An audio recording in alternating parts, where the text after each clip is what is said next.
Today I've got a really special guest, former student client, now friend, my buddy Tom. Tom, thank you for joining me here today. Thanks for having me, Donnie. I'm excited. I was really looking forward to this.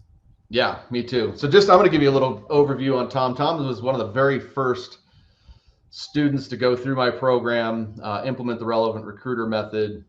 And, as much as Tom was able to learn from me, I learned a ton from Tom as well. He has a very successful practice focused on medical science liaisons. And he's absolutely just been on a tear these last few years. So I'm excited for you to share your story with everybody here, Tom. It's inspiring. And I think it's something that people are really going to really enjoy. I can't wait, man. Yeah. I want to begin before you ask any questions, before we go into anything. I want to thank you for what you've done for me, and giving me a skill set and a knowledge, or showing me tools and bringing out a skill set that I knew I had, but I needed a little direction. So you've really helped me transform my business, and I owe a lot of my success to you. I appreciate that, Tom. I appreciate it. It's been a hell of a journey, man. It's been fun, and it's been fun watching you bust out, knowing where we came from and where you're at now, dude. It's inspiring. So let's dig in. I mean, would you mind just kind of sharing, like, how did you get into the recruiting industry all the way to, starting the Carolan Group and where we're at now? Yeah. Well, my story's it's kind of funny. It was so happenstance. It wasn't on purpose. I started my career as a pharmaceutical sales rep, and I was pretty successful at it. I was in the field for 10 years, and it just so happened that my wife decided she didn't want to go back to work after my son was born. So I knew I had to kind of start doing something else, and Right. had to get creative. And it could have been a day later, it could have been a week later, but right after I realized this, I had a conversation in the gym with a dude who was just started a recruiting company and was looking for some folks to help him out, even just on the side as a consultant. He's like, "Hey, I'd love to introduce you to my partners. You seem like you're a good businessman, good sales guy. We need a guy like you." And long story short, I started consulting for this IT, staffing company. This was back pre Y2K. Internet was in its infancy, and Right. application development was really heating up. So we were killing it, and I eventually quit my day job and just did that full time.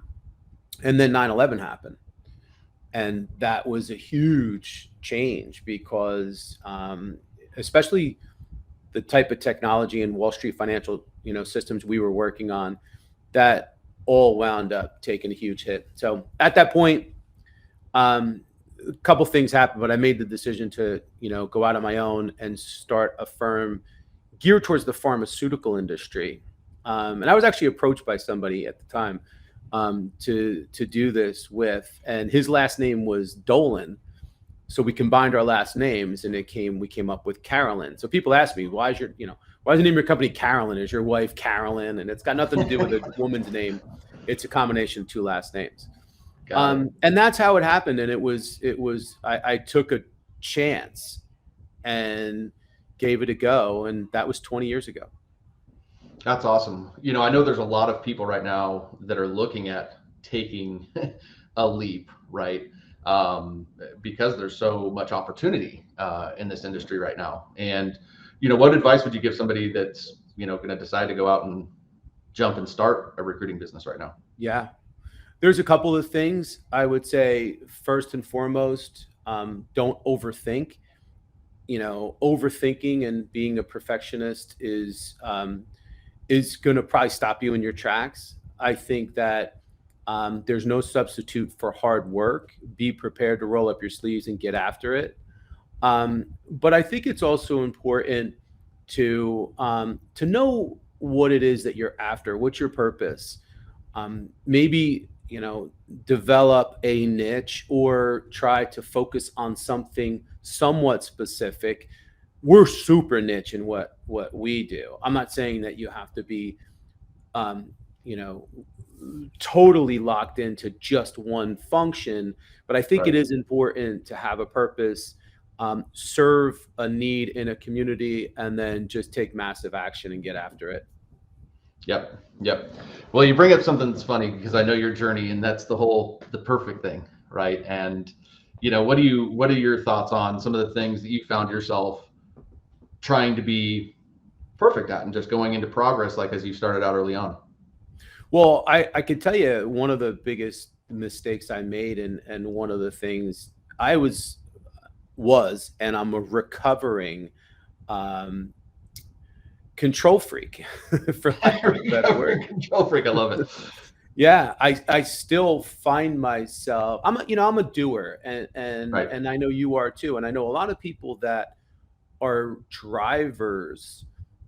You're compelled sometimes to, and you want to work hard and you want to put in all of the effort that is needed for success, but one of the ways to be successful is to align yourself with the right people.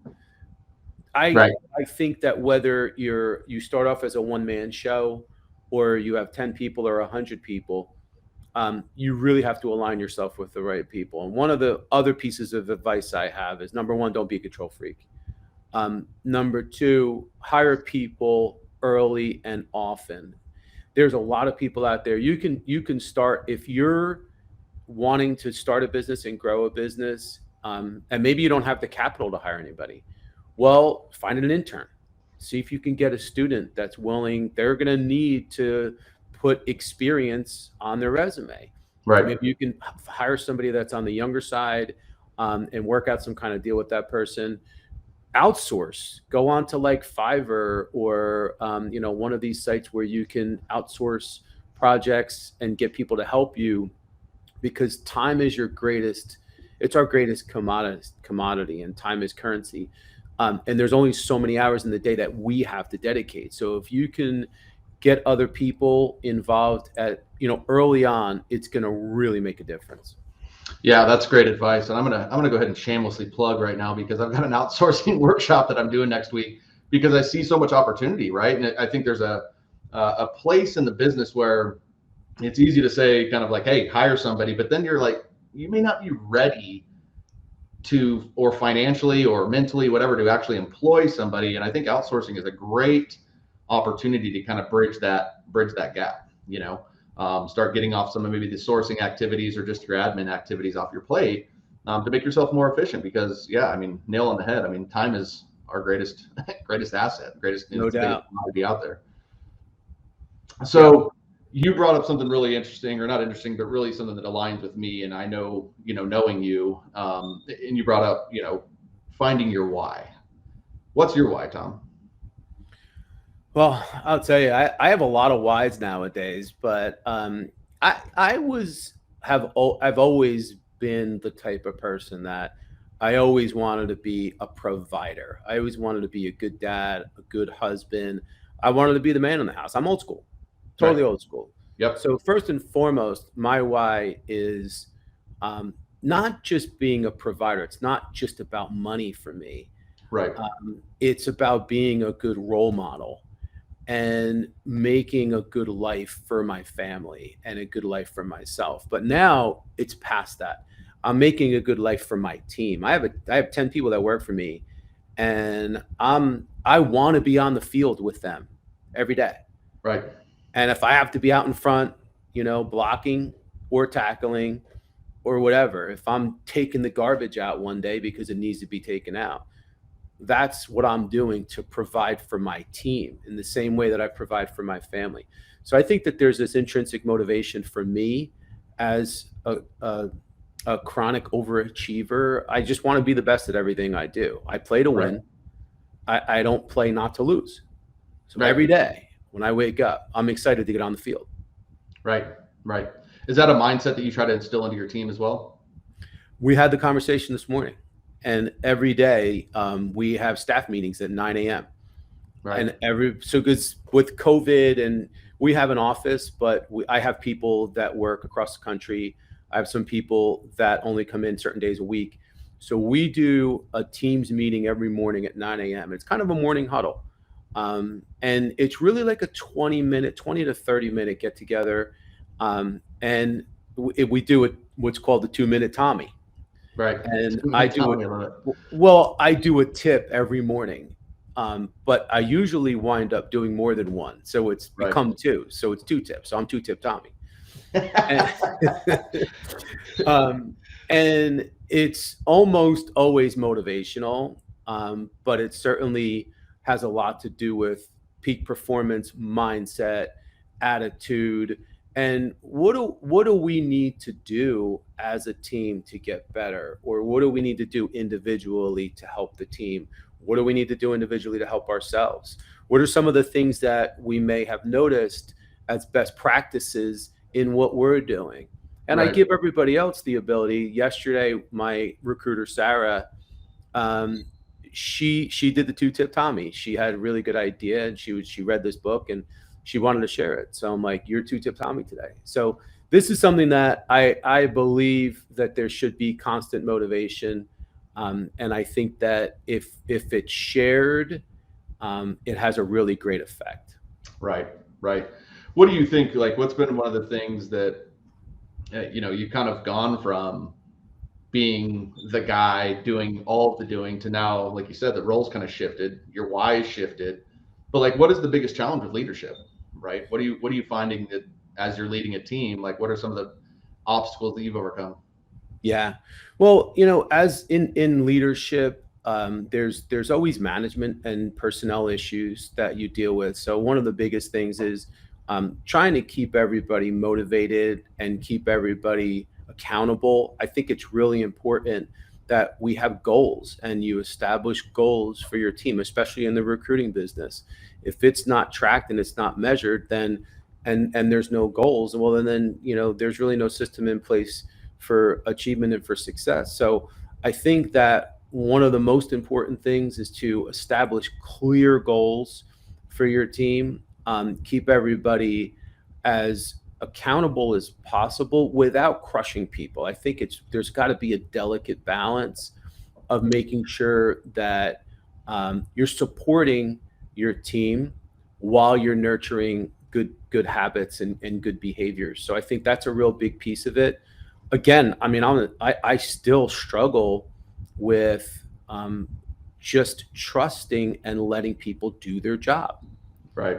Again, I'm a recovering control freak that has gotten so much better, and we're looking to hire more people, Right. and it's given me and the team the ability to have a better quality of life as well. Um, Mm-hmm. when you're a business owner, and especially in the recruiting business, there's peaks and valleys. You could crush it one month, you replace 10 people, 20 people, whatever size your business is. But there could be a cyclical nature to your business. So what happens is you get in your head like, well, I can't hire too many people, Right. right?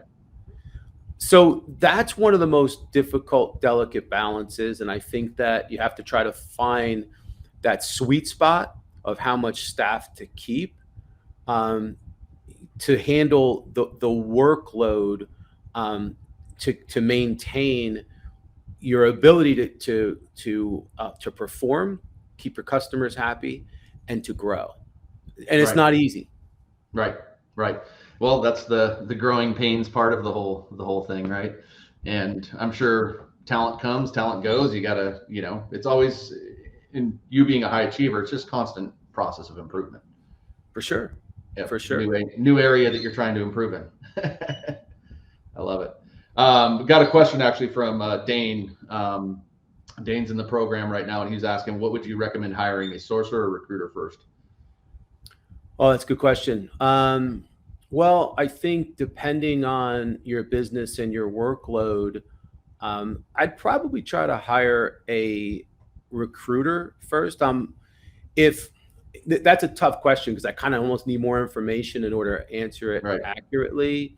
But I think that if you have a good recruiter, they should be able to be a good sourcer and take on a lot more. If you're just hiring a sourcer, and you need a lot out of that person, then I don't know if you have to find the right person. I mean, I think there's benefits to both.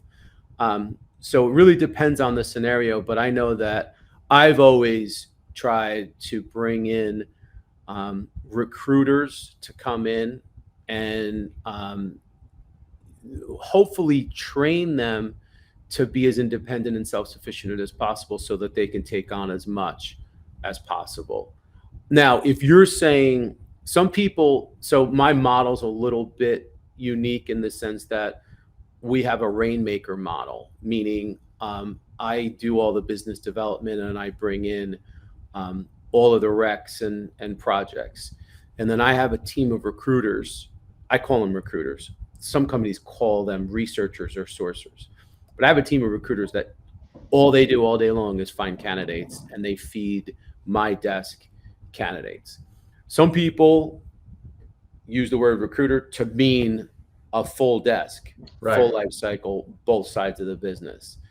And sourcers and researchers are what I have on my team. So it depends on your model. If you have work coming in, you have somebody doing business development, and you have the rec load, you hire somebody to support it. Whether you call them a recruiter or a sourcer, that's totally up to you. If you're looking for people to build a business with and you want full desk, full life cycle recruiters, you need somebody that has the talent and the skill set and the experience to do everything. Yep, that's great advice. That's great advice, Tom. Another question just kind of came in, and this one kind of teased me up and teased you up big time. So how do you transition from an old time phone banger into a 2022 recruiter? Wow. Well, I'll tell you, we've evolved, and you have to evolve with the times. I think that what we're seeing as far as trends in the recruiting industry is that people don't pick up their phones anymore. Everybody, speaking of which, my phone's ringing and it's falling off. Speaking of which, like when the phone call comes in, you look at the caller ID, you decide whether or not you're going to pick it up. If you're not familiar with the phone, with the number, you're going to let it go into voicemail. So now, granted, you can leave a lot of voicemails and you can get into the habit of doing that. I would absolutely suggest doing that. I think that to be an effective recruiter, you have to do everything. Right. But we have other things available to us now. We have text. When I first started in this business, there was no text. Right. As a matter of fact, when I started in this business, we were faxing resumes into companies. I'm not even kidding. That's how long ago it was. So how do you transition from old school to this new school is you get in line with technology and embrace it. But the key question you have to ask candidates when you get them on the phone is, how do you prefer I contact you? What's the preferred means of communication? How do you want me to communicate with you? Are you comfortable with text? Because I'm happy to text you instead of bothering you by calling you or whatever. Do you want me to give you a call? Do you want to set up certain phone calls or whatever? Is email best for you? What I'm finding is typically the preferred method of communication is usually text and email nowadays because everybody's so busy. But the one thing that's really important, and I can't leave this out of the equation, is you have to work at developing relationships with your candidates and your clients. And that happens, try to get as much video face-to-face time as you can. Get to know that person, create a relationship with that person. There's a book out right now about influence. It's called Influence, Your Greatest Superpower or something like that. It's by Zoe Chance. And she talks about how influence is created from emotion first and then facts. So if you're in a situation, let's take this recruiter candidate. There's no longer in this day and age the transactional nature of relationships that it used to be. Now it's, and maybe it was always like this, you create a connection, get somebody to trust you, get somebody to like you, and that's the emotion that's going to lead to the relationship. Maybe it's a client. You create that trust, you create that relationship with a client, that leads to the yes.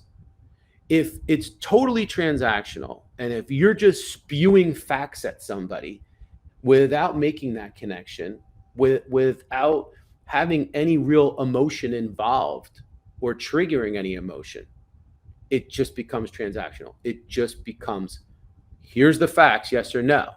Right. So that's what we have to think about with the candidate as well. My top recruiter, the best recruiter, he's been with me for 8 years. He crushes it. The one distinction, him with all my other recruiters and every recruiter that's ever worked for me, is he does two things. He creates tremendous relationships with candidates, and he's on the phone all the time. All the time. And the reason he's on the phone all the time is because he's established so much trust that when he does call people, they pick up the phone. Or if he texts them, they'll call him back or whatever. So this takes a long time. If you're new to the business and you're just starting out, it doesn't happen overnight. This kid that started working for me 8 years ago was a kid. He didn't have any experience. His first year, he placed one person. His second year, he placed 20. Just a little bit of a growth. Yeah. Well, that's awesome. I mean, kind of tying into that, one of the things you talked about, the phone, right? We got to be successful on the phone. And I think anybody that's in the industry knows that, like, the way to success is on the phone, right? But then the other thing is this industry is so brought up on, especially on the BD side, on cold calling, outbound calls. Yeah. And then that creates a lot of times inconsistency in the business because all of our efforts based off of manual. One of the things that we worked on together was your online presence and starting to have digital attraction to generate new business. Would you mind sharing kind of how that journey's been for you, going from very little to online presence and no business development coming to where it's at now? Well, it's funny. I'm going to take myself back to before I met Donnie, before I got involved in the program, and had no idea what it is that you were going to suggest to me. I just took a leap of faith and said, hey, you know what? Need to get on board with some of the new techniques that are out there in social media and try something new. Honestly, that was really kind of the way I went about it. Right. And really one of the first things I learned, and maybe it was the most important thing I learned, is the visibility and the idea of being relevant. So you have a business called The Relevant Recruiter. You have a show called The Relevant Recruiter. That word relevant has so much power. How do you become relevant in your industry? How do you become noticed? How do you become recognizable? Well, if you show that you're an expert in your space, if you show and create value-based content, so you're not just throwing content out, but you're providing valuable information to a community, whatever your community might be in whatever industry you're in, you're going to start getting noticed. You're going to start getting recognized. But what's interesting is, just like I was talking about the influence, which is based on emotion, this is the same thing. Right. By people seeing me as an expert in my space, seeing that I'm providing them with value. And by the way, I don't charge for anything. Everything I do online, articles, videos, my podcast, I don't charge for anything. That's just free advice for people. People trust me. I'm providing a service, and I'm not doing it for the intrinsic, and for the monetary reward. That's a piece of it, but quite honestly, I'm doing it to help people in their career development journey. Right. All my content is based upon that. It's my way of giving back, but it also gives back to me in a lot of ways. Right. It's a totally reciprocal type of thing. I didn't understand that at all. I didn't understand it. And when I first started with Donnie and I first started with you, I remember you telling me, stop overthinking it. Stop overthinking it. Just do it. Here's what I want you to do. And the one thing that I respect and appreciate about you, and back then it was a little hard, but you really kind of forced me to come out of my comfort zone and do things that I've never done before. Obviously had the capability to do it. Right. But that's where the magic happens is when you come out of your comfort zone and you start breaking habits of not doing. And look, look, just like anything else, when we first started together, I was producing content. I wasn't really good at it. I'm proud of some of the stuff I did. It took a while. It's like anything else. Yep. But well, to answer your question, you know, it's bringing you to another level of relevancy in your space. Right. And being a part of your journey, I mean, it's funny for me to look back because I know how much we were talking about, hey, Tom, put that video out there. Nah, I need to do it again. No, Tom, just put it out there. Don't overthink it, Tom. And to where now it's like you're a machine. There's so much content being put out there. There's so many different things that are, you know, driving your business that it's like, who's this guy? Yeah, man. And it's been awesome to see you step outside of your comfort zone. And I appreciate that feedback. I feel like that's my job as a coach, right? Is to kind of lean on people in the area and collide with them in the areas that get them to play big, right? And, you know, here you are, you know, we'll talk about your podcast in a minute, but it's remarkable what you've done in your industry. So I think that is great. And watching you overcome, like you said, you're a recovering control freak as well as perfectionist, and overcome all of that to being now, you know, it's not like anything is bad either, right? It's like, it's probably not perfect in your eyes, but all your stuff is so clean. It's so professional. And it's so well done. It's inspiring to see that. Hey man, owe it to you. Yeah. So let's talk about, let's, you know, I mean, I know a lot of what we started with was, hey, let's build your LinkedIn network. Let's start some basic content, you know, let's start, you know, creating videos, you know, which started to make you relevant. And then we talked, a year ago, 2 years ago, and I said, Tom, let's create this. I think it was in the middle, right when the pandemic started, right? It was 2 years ago. Yeah, 2 years ago, probably almost to this day. More than that. It was a little more than that because I started my podcast in March of 2020 right when the pandemic hit. Yep. So tell us about, you know, that journey. We decided to go down the podcast. I mean, what was your first motivation to create the podcast? Like, what was the goal with it? You know, it's funny. It came from you. I just want to tell everybody. You and I were talking, and you said you need to have a podcast. I'm like, yeah, really? You're like, yeah. It's not that hard. I'll help you. I'll help you figure it out. Help you set it up. You need to have a podcast. And you told me the reason. You said the reason you need to have a podcast is because you're in a great niche, you're an expert in your space, and you need to communicate that. And you're a great communicator. And you really entrusted this confidence in the concept and the idea. Now, inside, I'm excited because I always wanted to have my own talk show. Ever since I was a kid, I'm not lying. I just always did. Cool. I'm a big talker. I love talking to people, and I'm a big podcast fan. I do listen to podcasts, and I appreciate them. So let's fast forward. It developed with an idea. That idea very quickly, it was like a seed planted within me that just grew, and it grew fast. And you want to talk about not overthinking it. I didn't overthink it at all. I said, Donnie, what do I do? And you said, okay, call this person, set up this meeting, do this, do that, come up with a name. Here's the format, or come up with a format. Here's what I think you should do. And I put the idea down on paper. I knew exactly what it is that I wanted to do. I gave it a name. I set it up. And then I just started working at it. I started talking to people. And hey, starting a podcast, do you want to be a guest?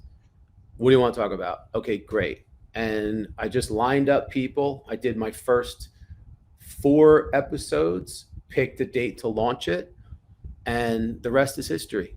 Yep. That's awesome, man.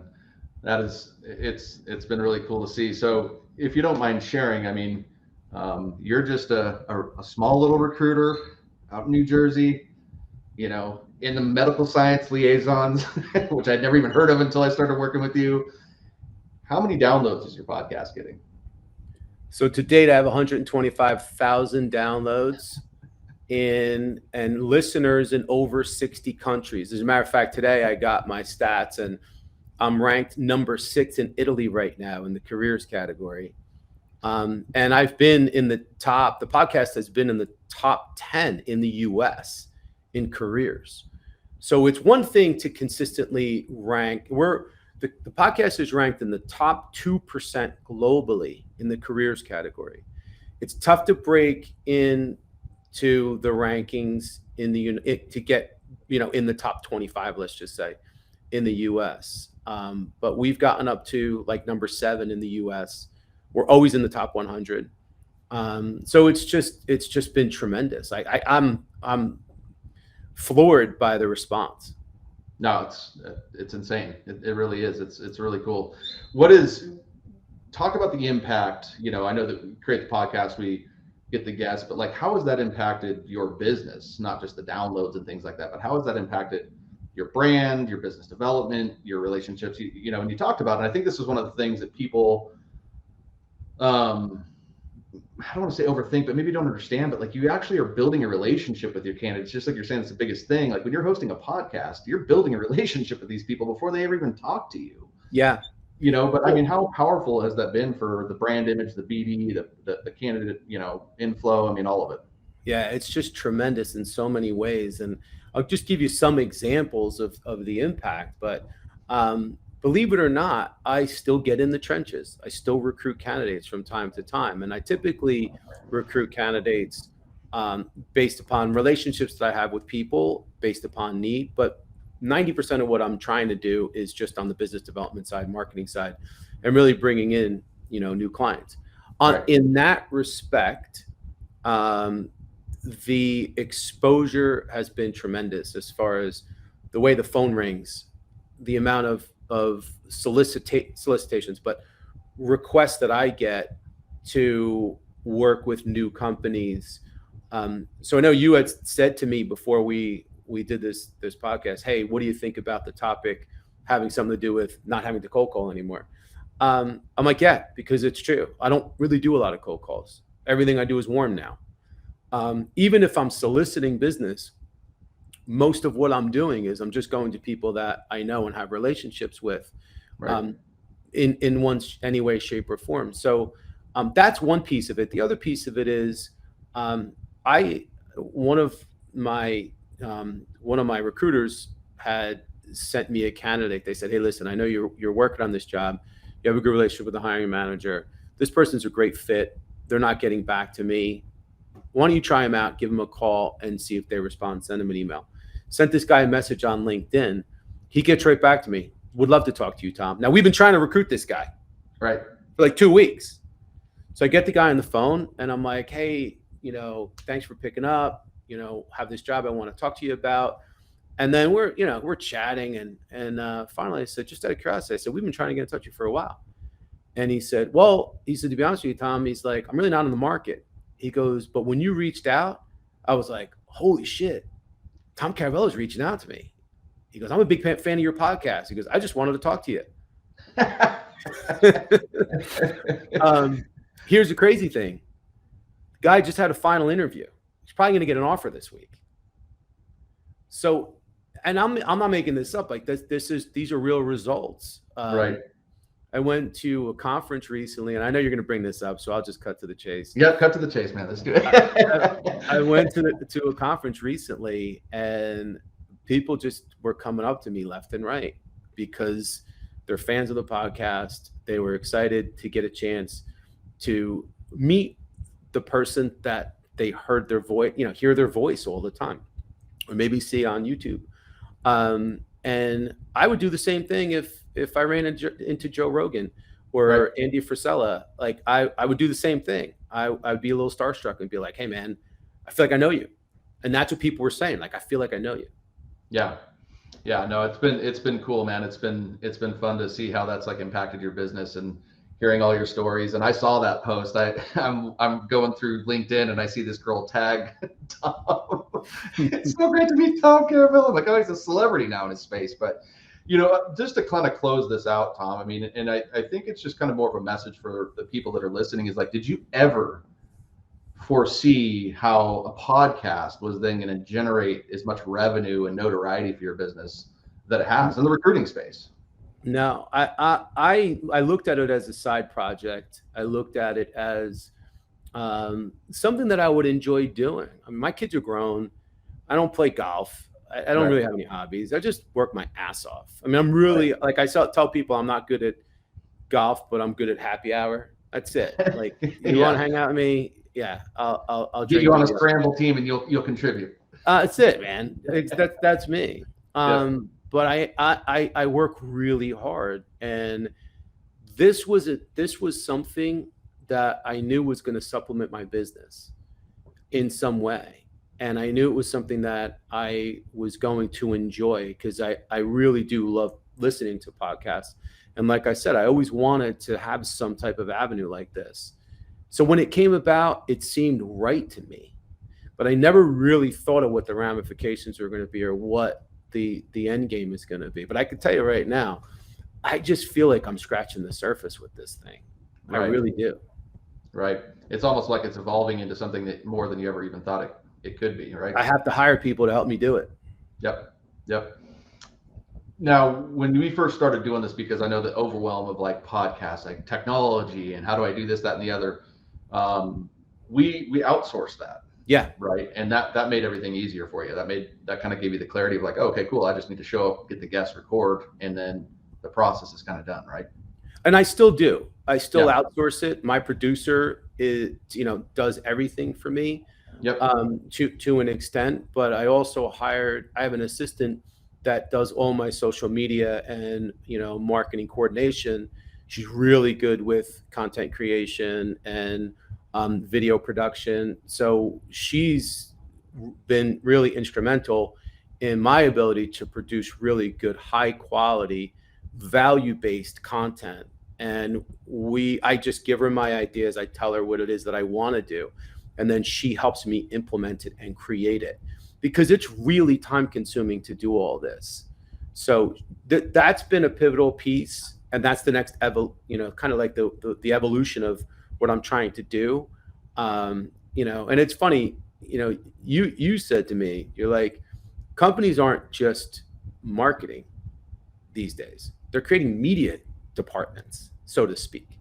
Right. And that's kind of what I'm doing is like almost have this like media department arm of my business that's being handled through to my assistant. Yep. I think one of the things that, you do well is you play in your zone of genius and you delegate the rest, and it's like you're coming on here saying, hey, like I'm a recovering control freak. And now this has become a strength where like, hey, you're teeing up, your grand slam every day, so to speak, and everybody else is out there, supporting your team. And I think that's where a lot of people are trying to get a lot of the questions that are coming up, like, how do you do this all the time? How do you balance this, that, or the other? So I think that's really inspiring of how you've kind of come from control, freak into now I've run a podcast that somebody else even completely runs this whole division of my business. Well, and that goes back to what we were talking about before is if you get help, whether it's outsourced help or an intern or someone else on your team, it makes it feasible. If you try to do everything on your own, it may never get done. And that's what was happening with me is I had all these ideas. I was really excited to do all this stuff, but it wasn't getting done because there just wasn't enough hours in the day. So my advice is to be organized, be very systematic, and have not just a process, but I mean, we have a calendar. Like I have a social media calendar. Everything is documented. When we do a podcast, a number of different things have to happen in order for to produce that, but also to get the content out of it that we want to get out of it. Right. The images, the thumbnails, the videos, and where everything needs to be posted, how it needs to be posted, when it needs to be posted. So there's a production that's involved in it that it's evolved so much further past what it was. So, you do have to crawl before you walk, though. Like I'm talking in these terms, but I certainly didn't start. Like I started out very, very small. Everything was outsourced. I did what I could. And then over the course of, it's been 2 years, I'm coming up on my 100th episode. And it's much different now than it was, but it took a while to get here. Right. Well, it's like everything, in your journey is like, it's that progress, not perfection, right? You're content, video, podcast, all of it improves.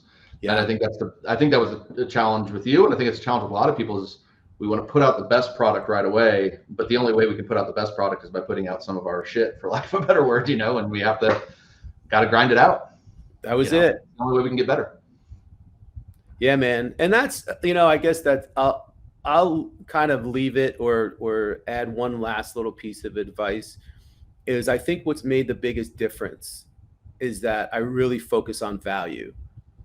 I try to focus on really good content. I'm very conscious about what I post and when I post it, because I don't want to just post for the sake of posting. I don't want to just put something out there. Yeah, I might put a post out that says Happy Valentine's Day. Madison's creating these posts and they're really nice. And I'm like, yeah, I'll put that out there. But I want to have content that gives people information, it gives them direction, it gives them motivation or inspiration. I want it to, again, getting back to the emotion, I want it to benefit that person, show them that I'm here to help them, I'm here to motivate them, I'm here as a resource, and I want to see them do well, genuinely want to see them do well. So I'm not going to send crap out there that's going to just be the same as what everybody else is doing. Right.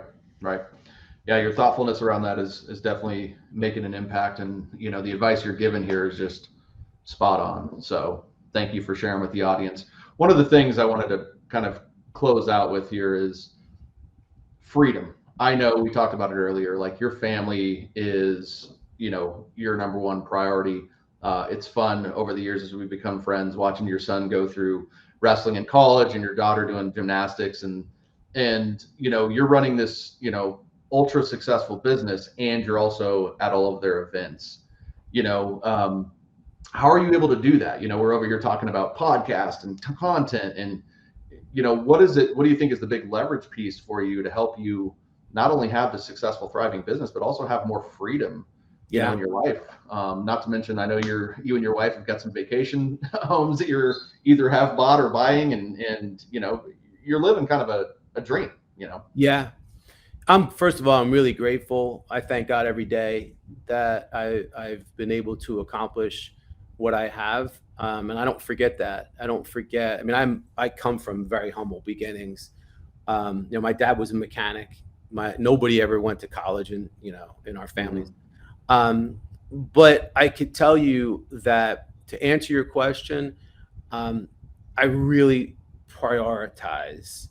I'm a work hard, play hard kind of guy. I work my ass off, but I make time for what's important. And that comes down to really being organized. And I literally schedule time. I have a place in Florida and I live in New Jersey. I love it. I'm born and raised here. But I got to tell you, when it's during the winter, I don't want to be here. I don't want to be here. So I told my wife, I said, listen, kids are grown now. They're doing their thing. We're going to Florida once a month, no matter what. And let's look at the calendar. And we look at the calendar. We book our flights.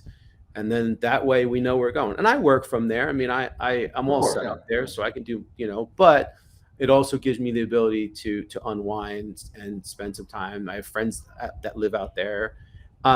So it's prioritizing. And by prioritizing, it's not just scheduling when I'm going to be away. It's making sure that everything's taken care of here. Like when I look out into that room with all my employees, they make it possible for me to do all this. Right. Years ago, when I was this control freak, and doing everything and not allowing other people to come into the organization, or I wasn't able to really hardly do anything because I was constantly working. I was doing everything. So I think that it's real important to have a plan, to try to grow strategically, to align yourself with really good people that you can trust, and set your priorities. Set your priorities every day. Set your priorities every week. I'll tell you one of the things that's been really, really helpful for me is, and this is a shameless plug, but listen to episode 86 of my podcast.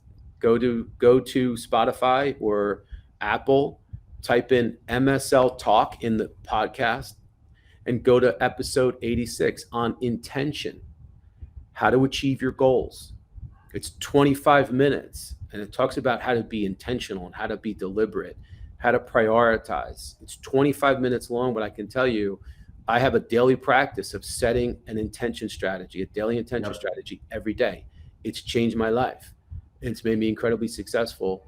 And I want to share that with you. And I shared it with my listeners in my podcast, and it's one of the most downloaded episodes that I've ever had. And it's got nothing to do with being a medical science liaison. Right. But anybody in any career, any students, my niece and nephew, I have, my kids, everybody's listened to it and said, wow, geez, that really helped. So I'll leave you guys with that. Donnie, I don't want to go any further without saying thank you, man. I appreciate what you've done for me. I appreciate what you've done for my business, and I appreciate your friendship. And I'm so grateful that I responded to the 675th message or email or whatever that I saw come across and started this journey with you. Well, likewise, man. It's been an honor to be a part of your journey, and I have just like you, man. Everything you're saying about the podcast, same thing, same reason I run it, same reason I try to get people like you on this show is to inspire people. Right, your story is inspirational, and it's like you've made so much happen in such a short amount of time, but it started back years ago, and you just continue to compound and compound and compound, and yeah, man, it's just inspiring. So thank you for allowing me to be a part of what you have going on, man. I know you're still just scratching the surface. And one of the things you said about intention, I think that is so important, and I think it's people overlook it, is we're so good. Well, maybe some of us aren't, but we're so good about scheduling our work and all of our to-dos, but so many people miss scheduling fun in their life. Yeah. I'm starting a roundtable group, and one of the things that we're focusing on, and I believe in having these cylinders running at full capacity in our life, right?